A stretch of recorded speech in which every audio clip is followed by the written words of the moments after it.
बच्चों आइए स्टार्ट करते हैं the behaviour of the gas. आपका चैप्टर है स्टेट ऑफ मैटर, जिसमें हम लोग गैस के बिहेवियर्स के बारे में पढ़ते हैं। तो सबसे पहले देखिए गैस का बिहेवियर क्या होता है। तो सबसे पहले देखिए इसमें dynamic particle model of the gas. जो गैस होता है, गैसेस सबस्टेंस, बहुत स्मॉल सबस्टेंस से गैसेस, जो गैसेस होती हैं उनके सबस्टेंस बहुत छोटे होते हैं। और कह रहा है कि the particles remain away to each other from each other. Particle एक दूसरे से बहुत ज़्यादा दूर रहते हैं। मेंटेन देयर कंटिन्यूअस मोशन, जिससे इनका लगातार मोशन बना रहता है। ठीक है, पार्टिकल अगर आपसे पूछा जाए कि गैसेस पार्टिकल कंटिन्यूसली मूव क्यों करते हैं, तो आप कह सकते हैं कि क्योंकि ये पार्टिकल एक दूसरे से दूर रहते हैं, इसी वजह से ये कंटिन्यूसली मोशन कर सकते हैं। The motion of each particles called Brownian motion. और पार्टिकल का जो मोशन होता है, गैस पार्टिकल जिस टाइप का मोशन करते हैं उसे हम क्या बोलते हैं? Brownian motion. ब्राउनियन मोशन का मतलब इस टाइप का मोशन जिसका कोई फिक्स डायरेक्शन ना हो, जिग जैक मोशन, उसे हम क्या बोलते हैं? ब्राउनियन मोशन कहते हैं। अब देखिए बात करें difference between the state of matter. अगर मैटर जो है 3 स्टेट पाया जाता है, सॉलिड, लिक्विड एंड गैस। अब देखिए इसमें सॉलिड स्टेट क्या होता है। सॉलिड के जो पार्टिकल्स होते हैं बहुत क्लोज होते हैं एंड इसमें छोटे छोटे वॉइड्स पाए जाते हैं। ठीक है, वॉइड्स मतलब होल। कह रहा है कि द पार्टिकल्स और डिस्टेंस बिटवीन इच अदर। कह रहा है particles are at the distance from the other. Liquid के पार्टिकल जो है एक दूसरे से काफ़ी दूर रहते हैं, जिसकी वजह से इसके पास जो है each others voids are more. ठीक है, इसमें ज़्यादा वाइड्स पाए जाते हैं, इसमें कम वाइड्स पाए जाते हैं। वाइड्स मतलब होल पाए जाते हैं। और कह the particles away from each others. ठीक है, सबसे ज़्यादा दूर अगर किसी के पार्टिकल रहते हैं तो वो कौन है? गैस के पार्टिकल्स। अब देखिए molecule have definite size and volume. इसके मॉलिक्यूल की साइज वॉल्यूम दोनों क्या होती है? फिक्स रहती है। लेकिन इनका वॉल्यूम डिफाइनाइट होता है, लेकिन साइज डिफाइनाइट नहीं होता। इनका ना तो वॉल्यूम डिफाइनाइट होता है, ना तो साइज डिफाइनाइट होता है। Particle show the vibratory motion. इनके पार्टिकल अपनी, जैसे कोई पार्टिकल से ये अपनी पोजीशन से ना तो इधर मूव कर सकता है ना तो इधर मूव कर सकता है, और जब भी मूव करने की कोशिश करते हैं बगल वाले पार्टिकल्स भी टकरा जाते हैं, जिसकी वजह से इनका वाइब्रेशन मोशन होता है। यानी कि ये पार्टिकल अपनी पोजीशन पर रह करके वाइब्रेटरी मोशन करते हैं।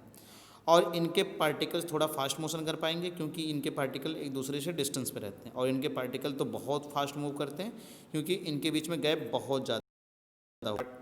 अब देखिए द एवरेज डिस्टेंस बिटवीन इनके बीच का जो डिस्टेंस होता है वो कम से कम 10⁻8 सेंटीमीटर होता है, जबकि इसमें 10⁻7 से -5 तक होता है, और इसमें 10⁻5 से ग्रेटर देन होता है। अब देखिए भैया गैस की प्रॉपर्टी की बात करें तो गैस जो होता है, gas do not have the definite volume and definite shape. किसी भी गैस का ना तो वॉल्यूम फिक्स होता है ना तो शेप फिक्स होता है। और किसी भी गैस का वॉल्यूम वही होता है जो उस कंटेनर का वॉल्यूम होता है। किसी भी गैस का वॉल्यूम वही होगा जो उसके कंटेनर का वॉल्यूम होगा। Volume of gas is equal to volume of container. The gas exert the pressure equally in all direction. कोई भी गैस जो प्रेशर एक्सर्ट करती है वो हर डायरेक्शन में क्या होता है? एक जैसा होता है।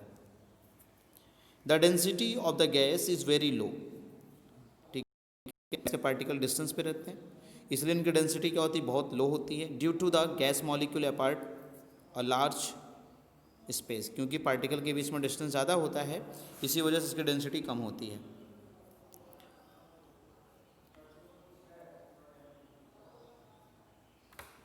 अब देखिए क्योंकि आपने इक्वल टू होता है मास अपॉन वॉल्यूम। अब क्या होता है कि पार्टिकल जब पास क्या पार्टिकल के बीच में गैप ज़्यादा होगा तो वॉल्यूम ज़्यादा बढ़ेगा, वॉल्यूम भी बढ़ेगा, तो वॉल्यूम बढ़ेगा तो डेंसिटी क्या होगी? कम होने लगती है। अब देखिए बेटा the gas are highly compressible. Gas जो होती है हाईली कंप्रेसिबल होती है, क्योंकि गैस को जितना ज़्यादा हम प्रेशर पर रखेंगे गैस का वॉल्यूम डिक्रीज़ करता जाएगा और डेंसिटी बढ़ती जाएगी। क्यों? क्योंकि वॉल्यूम जो होता है डेंसिटी का इन्वर्सली प्रोपोर्शनल होता है। तो वॉल्यूम डिक्रीज़ करेगा तो डेंसिटी क्या होगी? बढ़ जाती है। कह रहा है the gas is expand the heating. जब गैस को हम क्या करते हैं, गर्म करते हैं, गैस को हीट करते हैं, तो उसके मॉलिक्यूल के बीच में गैप जो है बढ़ने लगता है, जिससे उसका वॉल्यूम क्या होता है, एक्सपेंड करने लगता है। अब देखिए बेटा, गैस में भी liquefied at high pressure and low temperature. Gas का लिक्विफिकेशन हमेशा, लिक्विडिफिकेशन ऑफ द गैस हमेशा क्या होता है, हाई प्रेशर और लो टेम्परेचर पे किया जाता है। अब हम लोग करते हैं जो आपका प्रेशर। देखिए प्रेशर क्या होता है, प्रेशर होता है कि फोर्स अपॉन एरिया।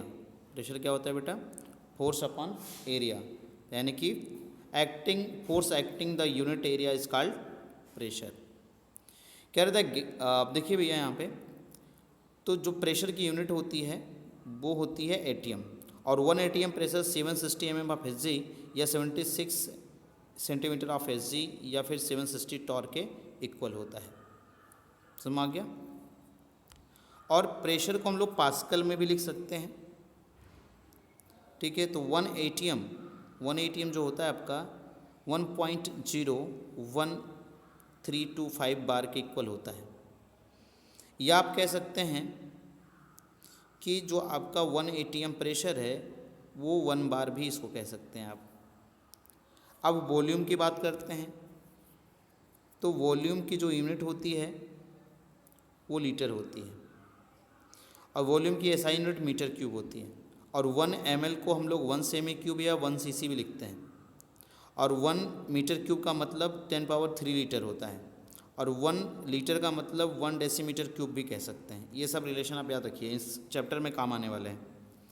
अब मास की बात करें, यानी W अमाउंट ऑफ सब्सटेंस, ठीक है। एन की बात करें, कह रहा है यूनिट मास जो होता है उसको हम लोग ग्राम में लिखते हैं। यूनिट ऑफ मास, किसी के मास की यूनिट क्या होती है, ग्राम होती है।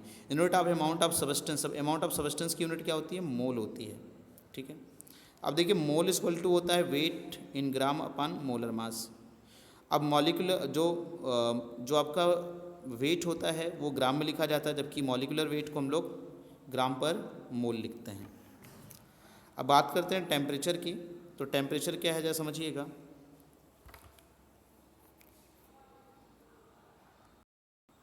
देखिए temperature affect the energy of the aqueous solution, gases solution. Gases solution को आपको पता है ना कि टेम्परेचर क्या करता है, अफेक्ट करता है। टेम्परेचर राइज करेंगे तो मॉलिक्यूल के बीच की जो काइनेटिक एनर्जी होती है वो राइज करने लगती है। समझ गया। अब देखिए टेम्परेचर की जो एसआई यूनिट होती है वो केल्विन होती है, और टेम्परेचर अगर डिग्री सेल्सियस में दिया है तो केल्विन में कन्वर्ट करना है। तो यहाँ पे आप क्या करिए, जितना डिग्री सेल्सियस उसमें 273 ऐड कर दीजिए, आ जाएगा आपका आंसर। अगर डिग्री सेल्सियस में कन्वर्ट करना, फ़ॉरेनहाइट में दिया तो आप ये फार्मूला 5/9 इंटू फ़ॉरेनहाइट माइनस 32 कर दीजिए। ये तरीका है। ये तो आपको बेसिक चीज़ें थी जो मैंने अभी आपको बताया। कल के लेक्चर में आपको जो है गैसेस लॉ बताऊंगा, ठीक है। Best of luck.